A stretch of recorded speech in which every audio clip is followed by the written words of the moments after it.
Alrighty, countdown to the Geekcast. This is Retro Ray here. Once again, getting to interview an awesome actress. But we got a special guest today. We've got Kenner Hunter. Hey Ray, this is an exciting day for me. I can't wait to see where this interview takes us and experience some really cool '80s nostalgia that is gonna bring us some memories today. So I'm real excited, Ray. Sweet. Hey, thank you for allowing us to be in your playground. And if you don't know, guys, Kenner Hunter collects toys. And everything you see in the background is his man cave. So before we bring our guest in, we're going to give a shout out to our sponsors because without them, we wouldn't be able to bring you this content. We want to thank Countdown City Geeks for putting this podcast together. Also, uh, Alamo Ranch, Dragon's Lair for providing us as well, and then Real Retro. And we ain't waiting any longer. We're gonna bring in our guests, and if you don't know who she is, you're gonna find out right now. She's done some iconic movies. So we're gonna introduce Catherine Mary Stewart. Here we go.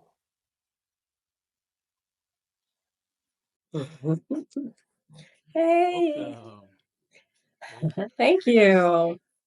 My pleasure. All the pleasure's all ours, guys. We are so excited about this. I have to tell you right now. Going back to some great nostalgia pieces of movie history. I mean, we're talking about some of the most iconic time of film in the industry, and so it is such an honor to be with you today. We're so excited to get started. All right. Yes, sir. We don't even know where to start. I mean, you your acting is good. I've been around so long. No, not in that way. Where to We No. You've done such great work in the Hollywood industry, and you're still doing it to this day, from directing to voice acting to everything. Um, One of the iconic ones that we'll start off with is Last Starfighter. Did you think when you got this role, of course, mind you, this is after Star Wars, time frame. Did you think you would have the following you have today with this movie? Oh my gosh, no. I This was the first feature film that I did in Hollywood. I was actually working on a soap opera um, at the time, and still auditioning. I sort of introduced this character, Kayla Brady, to Days of Our Lives, and my contract was coming up, but I was auditioning for things, and I happened to audition for The Last Starfighter with Lance Guest during the callback, and all the big sort of brat pack actors of the day were in the room up for the same thing, and I think they wanted to use somebody who wasn't as well known, because Lance and I obviously weren't as well known as everybody else was, which I think lent to the movie as well. It kept it sort of that innocent, naive kind of feeling about it. And so when I got it, of course, I was thrilled because this was the first movie I was going to be doing in Los Angeles. And I knew it was kind of a small movie, but it was a sweet thing. But the other thing about working in those days is that, like I was saying, it was the first movie that I did in Los Angeles, and things were starting to really move quickly for me at that time. So and I think this happened to a lot of actors back then and today. You're so busy all the time that you finish a project and you don't really think about what might happen with it. You're now focusing on the next project. And that was the case with The Last Starfighter. And although I knew it was a lovely little film, it didn't do massive box office. It sort of it kind of found itself in the VHS market. So I really didn't understand exactly how it affected so many people until, yeah, years and years and years later. I think the first convention that I did was like in 2015. And actually, it was just, well, that's when I really was tuned into the fact that there was a fan base at all. Um, uh, I kind of was reawakened to The Last Starfighter at the 25th anniversary screening in Los Angeles, where,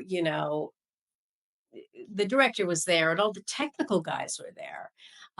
But you kind of, these sweet little movies, and I had a wonderful experience on it. I love Nick Castle, the director. We're still friends, and Lance Guest and I are still really good friends.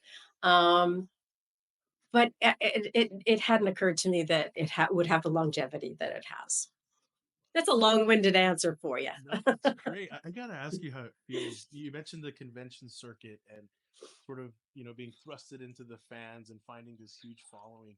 For us, we have these emotional feelings with film, and we love these characters. We love the direction that these films have taken. They become a part of Mhm. our lives, and then we meet the actors at times, and just like you said, some of them haven't experienced that overwhelming excitement on our side until the convention circuit hits, until Yeah. fans are there. And we have this just this excitement in our hearts when we get to meet these awesome celebrities, same as Hmm. yourself. And what does it feel like? What was that realization for you, after that first convention circuit comes and suddenly there's a line of people that are screaming and are so excited to get your autograph? What did it feel like for you? Yeah, my first convention, which was in New Jersey, um, I was very nervous about going into it. I didn't know what to expect. I didn't know anything about conventions, just sort of like what you'd heard about Trekkies and things like that. So had no idea what to expect. So when I showed up, and Lance was there too, so that was good. That was sort of somebody to fall back on. It was crazy. It was insane. I mean, eh, it people had things tattooed on them. Somebody had, some I was just looking at pictures recently from that convention. Somebody had a guitar that he'd sort of done the whole Last Starfighter logo on. I mean, it went on, and I was blown away. Had no, and also everybody was so nice. The fans are so nice. It's like you have to play catch up to how much they know about the movie. It'd been like, I think that was like 2015, so whatever that was, however many years, like 30 years after it was made or something. And, you're like, "Yeah, I forgot about that." You know? They seem to know more about me than I know about myself and my character and the movie. Um, but it's an incredible feeling getting the feedback from the fans or the audience or whatever. It's really been such a pleasure for me, this late in my career to have that kind of acknowledgement. It's crazy, but that's what it's all about. I mean, we wouldn't be here if it wasn't for the fans, right? True.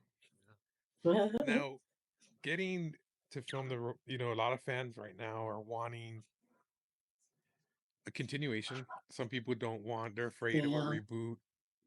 Mhm. I would love to see you reprise the role and Lance reprise the role, and you guys have children, and your children take the reins for the Last Starfighter and help protect, the galaxy.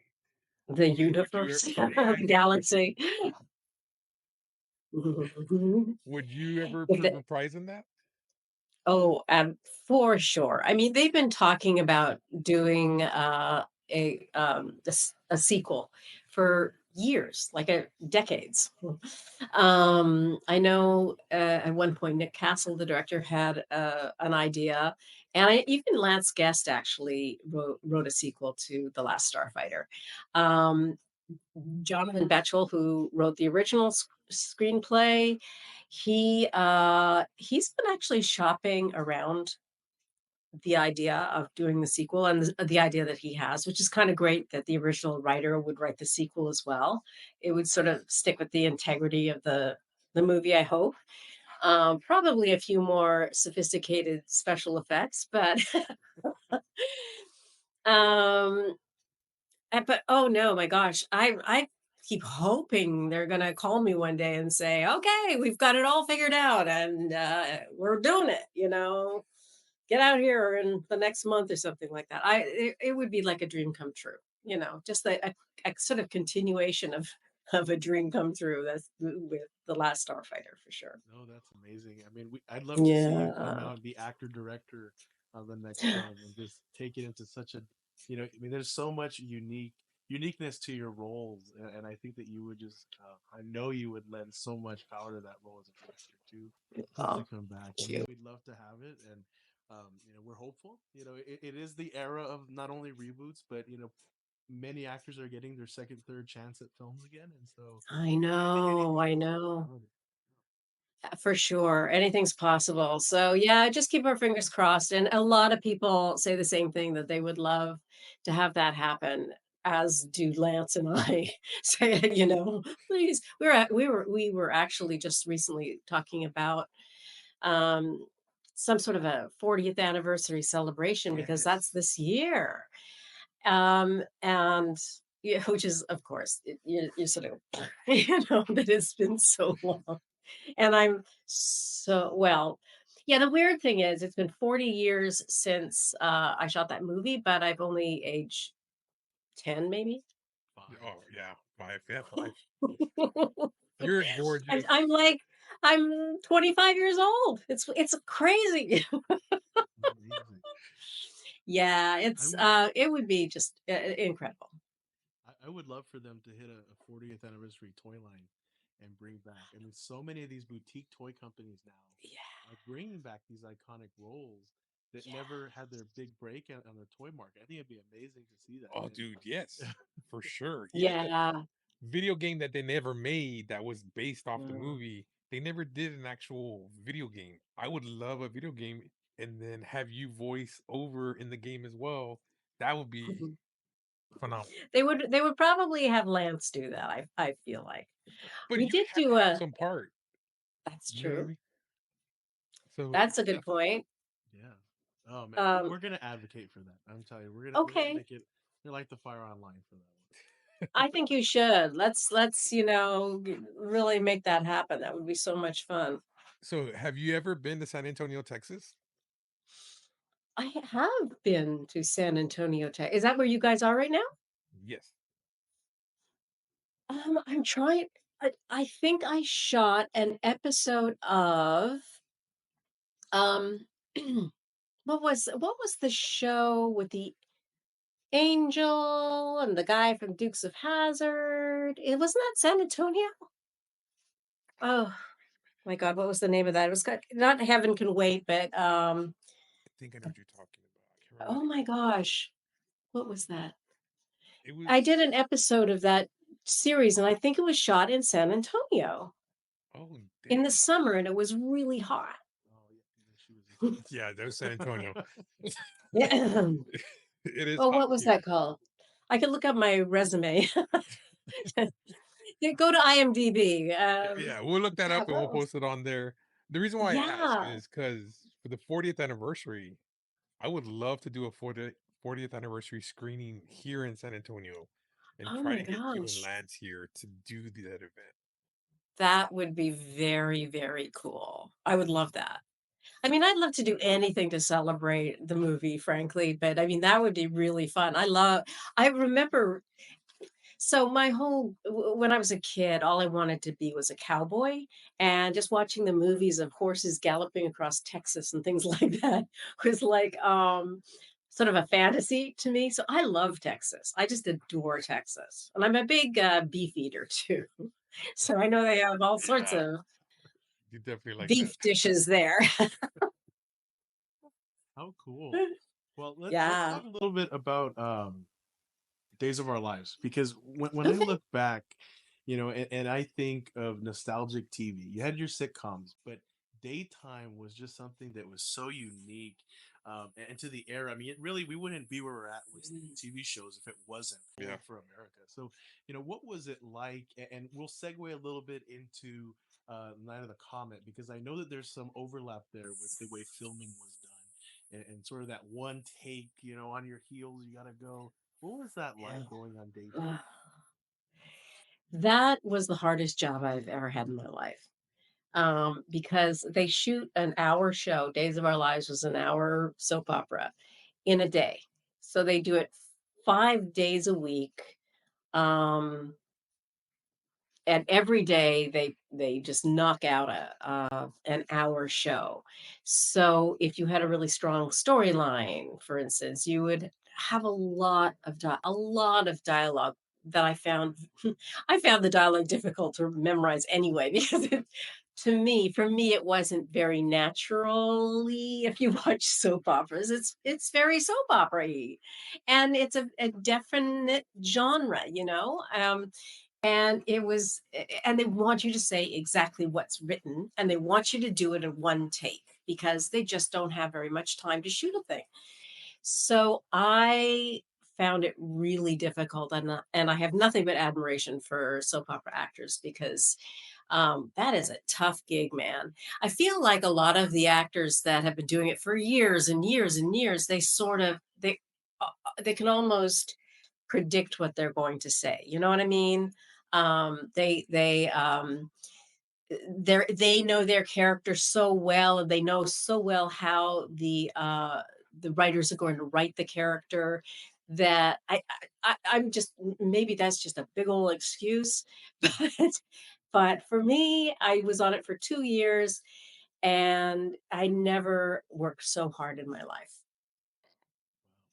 That Yeah. certainly prepared you, I think, for Mhm. a very unique form of method acting that really is on its own. It's so different from filmmaking. But Yeah. from what Yeah. I've gathered from Night of the Comet, with the very restricted budget that they had, there was a lot of that going hand in hand. It was sort of, you needed to have that on your toes mentality with filming, and how did that translate to Night of the Comet? Well, I think that you're right. I mean, having that sort of foundation of just that, just pounding it out the best you can as quickly as you can really helps in something like a lower budget movie like Night of the Comet. And Kelly Maroney, who played my sister Sam on that, she also did some soap opera work, so she had that background as well. Yeah, I mean, I guess the difference was or is that.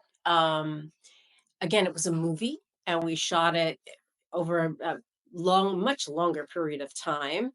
And, they probably didn't want us to do like 50 takes or something like that, but there was usually some flexibility there in terms of takes, in terms of exactly what you said.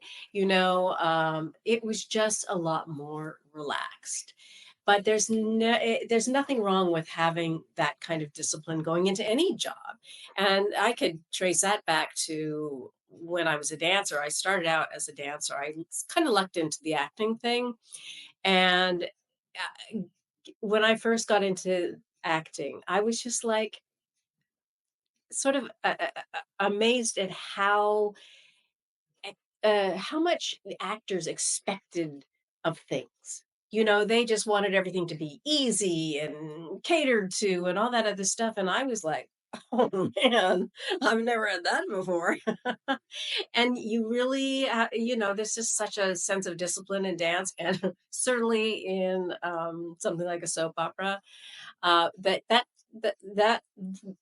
kind of discipline was very foundational for me, and it served me very, very well over the years too. Awesome. I think, from what I've gathered, your parents, they were academics, Mhm. and then before you jumped into dance, and took you to London, I believe, is that right? Mhm. My dancing, How yep. how did all of that prepare you for jumping in front of the camera? What were the 'Cause to me, it sounds like that foundational hard work, really has Mhm. carried you your entire career, and it shows for it. So, how did that transition work out? Yeah. I think when I did the first movie that I did, which was The Apple, I was cast in London while I was training there. I trained at this, performing arts school, so that was also pretty foundational. I mean, it was like theater training, singing, uh, acting, voice stuff, but for me, it was primarily dance. But I got that foundation. Um, But I think when I got the first movie, I'd never done anything in front of a camera before like that. And I think it prepared me by just kind of not taking anything for granted and just kind of soaking everything up like a sponge as I went. It was like each day was a new day. And I never remember really feeling nervous. I was just kind of like, well, this is cool. Whatever this is really cool. So I think I sort of feel like that helped me as well. I just kind of did my thing and it worked well for the character. I mean, the character that I played in that movie was this very sort of young, naive musician. And I was very young and naive. I wasn't necessarily a musician per se, but yeah, I just kind of like I had a friend from my hometown of Edmonton, Alberta. She was like, "What's the big deal? You're just Kathy up there." And I'm like, I guess I don't know. I mean, I guess that's good. I don't know. That's awesome to hear. I think for fans especially, I mentioned that emotional, feeling that we have, and to hear an actress, on your caliber, you know, saying, "Hey, I'm just Kathy up there." I think that's it resonates with us so much because we Aw. love the work that you've done, and you're more than just Kathy up there to us. So it's really cool to hear that, and to really put you out there too for Night of the Comet. I mean, headlining a movie, and Yeah. I love the '80s. We love the '80s so much, and to see that was coming out just a few weeks after Terminator, and you had strong Sarah Connor, and then you had your character that was just. I Yeah. mean, when I think '80s, my God, the hair, the being a tough girl on. I mean, it wasn't done, and yet Right. you were head of that movie. So talk us through that. What was it like, not only headlining it, but getting that real strong character to show the world, Yeah. hey, I'm a woman, I can do it better than anybody else. Mm. Yeah. Yeah. I mean, I don't remember exactly the timeline in terms of Terminator and Night of the Comet because I remember somebody said that they thought that Sarah Connor's hair was a copy of Reggie's hair. So I don't know. So is it right that Night of the Comet was after Terminator? Just by a few weeks, by 2.5 years. Okay. Okay, interesting. I gotta say, your Um, hair was just amazing. I loved the 80s hair. I just Oh, couldn't be bigger. The bigger the better. The shoulder pads, the poofy pants, the cinched in waist. I just and the crazy makeup. Even men got into all that sort of androgyny stuff. When you look at some of these pop bands from the 80s, oh my gosh, they could be girls. But it was so at that time it was so cool. It was so much Yeah. fun. It was really a super fun time. The role of Reggie was something I really wanted to do because up to that point I'd been the girl next door, the sweet innocent person, or whatever, and being able to portray somebody who sort of a tough she's a valley girl but she's a tough nut. She could wield a gun, she could look after herself, she's like the tough older sister kind of. I loved all that. I mean, there was definitely Night of the Comet is interesting because it really crosses a lot of genres. Like from horror to comedy. I mean, these girls were funny, and to like apocalyptic, all these other things. But I love the character of Reggie. I loved that she was like fighting zombies, shooting guns, riding motorcycles. She was just like a tough chick. And I love that. And it's funny because again, after the fact, um, did I really understand that it was kind of groundbreaking in a way to have two tough girls that could take care of themselves after an apocalypse. It was sort of unusual. And again, going to these conventions and meeting these people and hearing their stories about how Night of the Comet and the Last Starfighter um, affected them during their childhood. Again, huge VHS thing, right? It really found itself. It was almost like a babysitter after school, for a lot of kids. And it's truly incredible when fans come up to you and say, Reggie changed my life. She made me feel good about myself. She made me empowered, or whatever it was.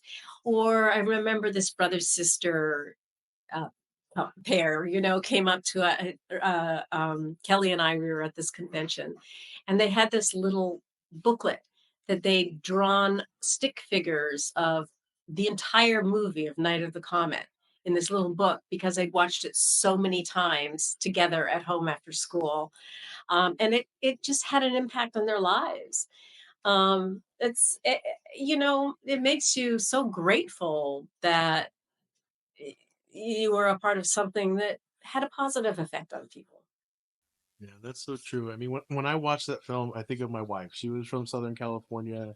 She's that tough girl that I could just see her doing all that, getting on a motorcycle and chasing down zombies. I mean, it's such an iconic role, and I think that it deserves that because now you have the industry moving to sort of put the female role at the forefront in a not so subtle way. And I think that film, especially that film, did it in such an artistic way that spoke for itself, and it allowed you as the actress to take it in that direction rather than the writing do that alone. So I mean, I love that film, and hats off to you. I mean, you sold that so well.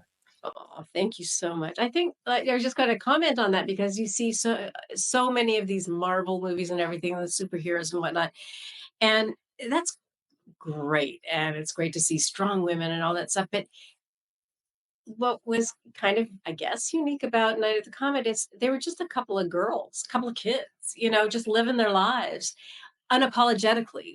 We weren't anything special. We weren't a superhero. We weren't wearing, the tight leotard or whatever, or a cape. We were just tough chicks, man. And I feel like it's great that women are being put to the forefront and are strong and powerful, but they're still sort of cartoons and maybe not as accessible as even in The Last Starfighter. I mean, these are just regular kids. And I think that might kind of contribute to the durability of these movies. They're so relatable. I mean, they're just regular people. They're not superheroes that are saving the world, which is great and colorful and cartoony and stuff like that. But you know what I'm saying. Oh, definitely. Yeah, you definitely it was this movie was ahead of its time for it and in a great way. Because like I said, Thank you you. bringing that character to Reggie, not just to the big sister, uh, but the favorite part, I don't know, this is just me. My favorite part of the movie is where you grab the Uzi and just go and just start shooting it. I was like, wow, that was a cool scene for me. I just love that scene. That was a But cool scene for me too. That, Oh, for sure. So much fun. Yeah, Kelly and I had to train on those they were Mac 10s, right? back then. oh, okay, okay, okay. Yeah. Yeah, remember it's kind of become this iconic line that Kelly says, Daddy would have got us Uzis.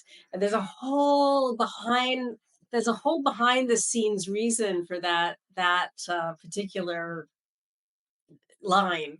It was kind of improvisational, and because the Mac 10s kept jamming. They kept jamming and jamming, and they weren't supposed to jam. But finally, it was just like Tom Eberhardt, the director, was like, okay, we're going to address this. We're not going to just ignore the fact that it keeps jamming. We're going to address it. And so he wrote this whole thing about Daddy would have got us Uzis, which plays into this whole thing about the producers didn't want to spend money on Uzis. They would be too expensive. So they got Mac 10s. Tom really wanted Uzis because it just was a cooler gun. And he just, I guess, probably from the beginning, he pictured Uzis. But no, it was Mac 10s because they were cheaper. And if you look at the beginning of the movie during the party when the comet's about to go over, there's a little family picture of me and Kelly and our dad. In the picture, our dad is Tom Eberhardt, the director. So Daddy would have got a Susie's. I mean, it's all this little kind of subtle interplay. Anyway, that became like, of course, one of those lines that weren't in the script to begin with, become the iconic line. And then I threw in, well, the car didn't know the difference. That yeah. So Tom gave Kelly that line, and then I just threw that other thing I think that's what not only gives it a charm of the 80s, but there was so much of, flying by the seat and making do with what you had. And it's so in. different from Yeah. filmmaking now where there's a budget for every little thing. And I think that not only did film have that ability to run wild with it, but you have these moments in the stories that stick out so much that really writing alone wouldn't have done it. It's the actors and actresses Yeah. providing those situations that you can't think of. Yeah. It just makes it so cool for us.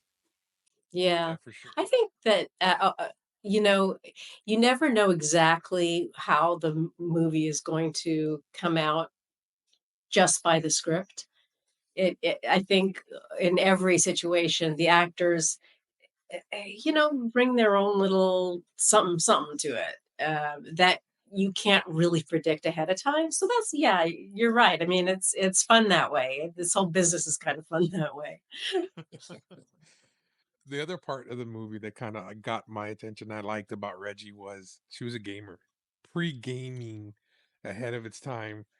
I mean, if us growing up in, back in the day, we spent our time doing what Reggie did, trying to get that high score and get her initials at the top. That resonated with us teenagers because that's what we did. So that one little thing Yeah. made such a big difference at that time frame. You know what I mean? Yeah. Yeah, I do. I mean, and that was really super fun. Yeah.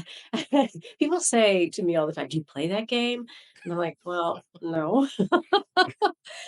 There was nothing really going on, and they put in the game afterwards, and I was just like, Tom was telling me what to do, and then there was the close-ups of my feet and my feet bobbing up and down and stuff like that. But that was super fun. Um, yeah, I mean, yeah, that was unusual, I think, as well. The girl playing the games, right? Yeah, definitely. Yeah. So we like to call it fandoms. When you're a following of Star Wars or Lord of the Rings, these big iconic film franchises. Yeah. Do you have any fandom that you follow? Any of favorite film franchise? Favorite film franchise? Oh, I'm really not great at the franchise thing. I usually will go to the first one, and then when the next one comes out, I'm not I just I like to me, the first one, the introductory version, like a Batman, for instance, with Jack Nicholson and stuff like that. It was so unique and so juicy and yummy to watch. I just don't want to have that, I just don't want to lose that feeling, that love and feeling. Um, so with franchise, I tend to go to like the first one and then say, I'm done. I don't want to see any more. This was so great. So yeah, That's a sorry. smart way to look at it because it's true. I mean, there's so many of these, especially in the 80s and 90s, that they really hit it out of the park. And then, Yeah. I think a lot of us stuck with it to the second and third and all these reboots. Yeah, yeah. It's so smart to look at it that way too. Yeah. And I have so many friends who are huge horror fans. So they've seen all the Friday the 13th and all the on and on and on. And I've really, those ones are kind of fun because they're sort of trying to stick with the same theme, but it's sometimes a completely different director and a different, completely different cast. And it's almost like, it's not even really a sequel. It's more like a different version of the same kind of, you know, um, the evil creature, whatever it is, sometimes is a little bit different each time. And so it's those are sort of interesting to watch. And there's some, really good ones and then really bad ones. Anyway, so I mean, I've sort of really sat down and tried to watch some of those kind of sequels, just because my friends are super horror fans. Um, so that's been an education. That's cool. I think that if, like, they did something like The Last Starfighter, if they did a sequel to that, I think that would be different because so much time has passed, and it would just be a new story, you know? It's almost like starting over again. Yeah, I mean, perfect example. Um, the Karate Kid. That they Mhm, filled that gap. And I think with Last mhm, Starfighter, they could fill that gap correctly mhm, and start off with the new generation taking over like what they did with the Karate Kid. Um, mhm. The TV and show? yes, the TV show for sure. Yeah, That I think they could that's do so something like great. that Oh with my Last gosh. Starfighter perfectly Mhm. and Yeah. at the same time make fans happy. I agree, I agree. Yeah, that's a great comparison actually, because it really is like, okay, these little kids that were doing whatever it was they were doing are now the adults, and I think that's yeah, that's exactly right. Awesome. No, and especially to our viewers at home, like, share and subscribe because this is how this word gets out. This is how we can Mm, get that grassroots movement to, get the next Cobra Kai thrown onto Netflix or any of these other platforms. I mean, it's the time. I mean, right now Yes. it's the bread and butter. So many of us that have that nostalgic pull want it, and it's so exciting to see that you're interested in something like that as well. oh, It's for refreshing. sure. Yeah, that was such a wonderful experience for me, and of course it's the gift that keeps giving. Yeah, it's a no-brainer to want to be a part of Yes. a sequel. Yeah. It would kill at the box office just because of all the older adults that are introducing it to their kids. I think it's Mhm. that full circle. The same thing like right now with Star Wars. It's just gonna be it would be a cash cow for them, and they should Yeah. jump on this chance. That's I know, just come kind of on. my own thing. But one of Yeah. the questions I wanted to ask you was you got to work alongside because this is big 80s actors at the time frame. Mhm. Christopher Reeve, Charles Mhm. Bronson. How was it working on the Sea Wolf? How was it working with such big actors at that time? Yeah. Yeah, that was an amazing experience. So funny because I was just thinking about that this morning. Uh, we shot it in Vancouver. As you probably know, I'm Canadian, so that was probably one of the reasons I was cast. I'm not sure, but it was also such an iconic book, and at turn of the century, it was a really kind of a cool time period for me as an actor. So I did going into that project, I spent a lot of time just trying to research like the culture of the day, and even what they wore and all that other stuff. And I the costumes were amazing. And then working opposite Christopher Reeve, the original Superman, by the way, which I remember seeing in London when I was in London, England, was incredible. And he's like a classically trained actor. So, it was a little intimidating. He's a super nice guy, but a little intimidating for me. Um, and yeah, that was an interesting time because he just had his youngest son who was a baby and was his wife was there with him who was also an actress on location, and he was sort of crawling to work in the morning because the baby had been screaming all night or something like that. And then his other two kids came over from London. He had two kids that grew up in London. um, and so I got to meet them too. It was an incredible, just in general, the experience doing that movie was just incredible. We would go out into the ocean on this huge ship, and we'd have to hoist the sails and do the whole thing, and we'd spend the day out on the ship shooting, and not only that, but we'd see like orca and things leaping out of the water. It was amazing. And Charlie Bronson and I and my husband became really, really good friends, Wow. and I was living in Los Angeles at the time. And my husband and Charlie would go golfing all the time, and even on the set. Actually, if he had a day off, my husband would go golfing with him, and he was a huge fan of Charles Bronson anyway. So that was Charlie was Charlie was the kind of guy that on the outside appeared really intimidating. Like he just had that sort of look in the Charlie Bronson look. And for some reason, Christopher Reeve intimidated me more than Charlie because Charlie was more sort of unassuming.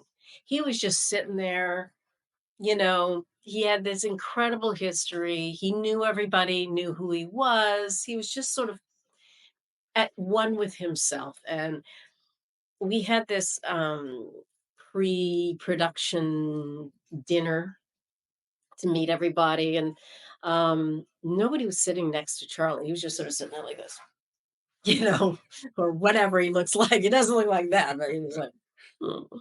And I thought, "Ooh, interesting." So I sat next to him. So I introduced myself, and from then on, we were the best of friends. We hung out all the time. We would go for dinner, and it was funny. I would say to him, "Do you want to just go down the back alley so that nobody sees you?" He's like, "No." He was a man of few words as well. Um, he wanted to walk on the street and have people recognize him. He didn't make a big deal of it, but people did make a big deal of him, and he just this face, this poker face of his, and people. I remember there was some, I don't know, tourists that recognized him. They were Asian tourists, and they were just like, they came up to it. I would just be sitting there. He was just, poker face, just signing autographs. But he obviously loved the attention. He just didn't like, he wasn't one to be Express. hugely expressive. Yeah. And, I'm still friends with his wife. We just got a Valentine's Day card from her. She's a lovely Kim. Yeah.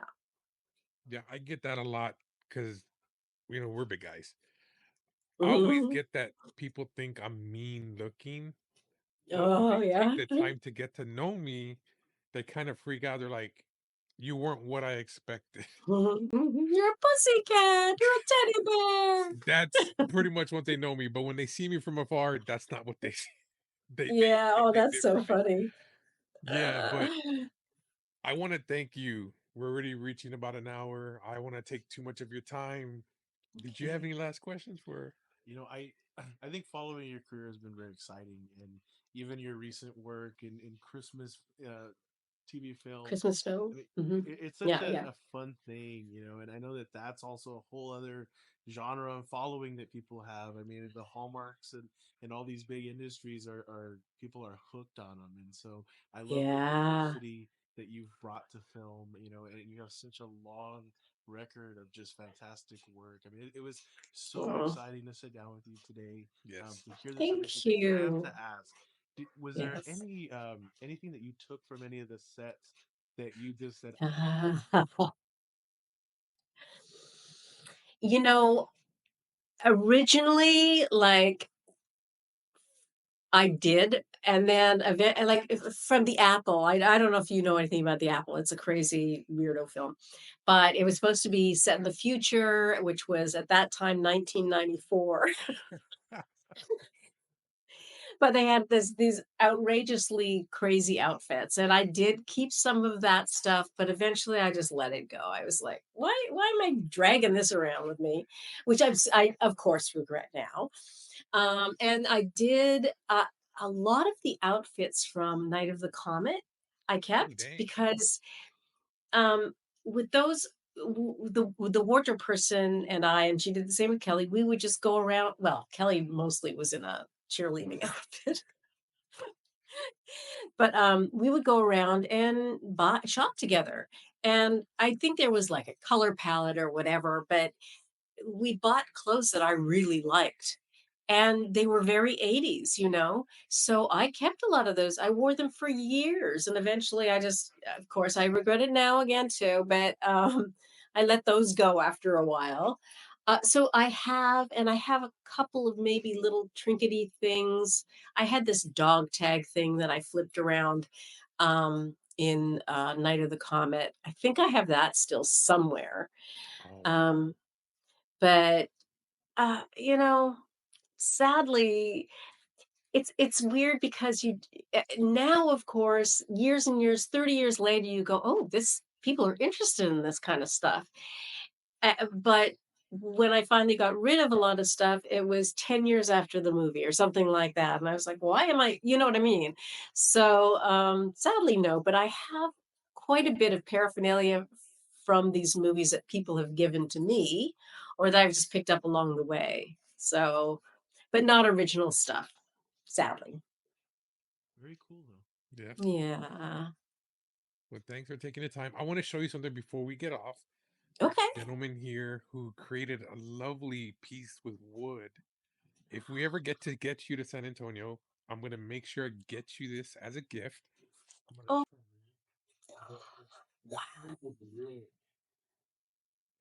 Wow. That's amazing. That's beautiful. he's a local guy outside of Austin, and but definitely we can get you to San Antonio. I would definitely have to get you a piece that Oh, that's really, really that's gorgeous. for you because, like I said, us '80s kids. Of course, my name is Retro Ray because the movies in the '80s were the great. You can't, change any of that. It was unique. It was perfect for the time, and we hope that they do bring back Last Starfighter. Yeah, But hopefully we can get you to come down and celebrate the 40th anniversary. I would love And to. yeah, definitely for sure. Maybe a double feature, Night of the Comet and Last Starfighter. I Yeah. think that would be pretty cool. That Can't would wait be to see it. awesome. I would love to do that. That would be so awesome. We can make it happen. So please like, subscribe, share this. We want to make Yo, it I'll happen here definitely in the share. center of Texas, and Yes. and give a good Texas welcome to you. And it was so Oh, awesome to sit down with you. We thank you for taking the time today. I'm glad it finally happened. Yes. Yay. Yes. Thank you so much for Oh, thank but you, you guys.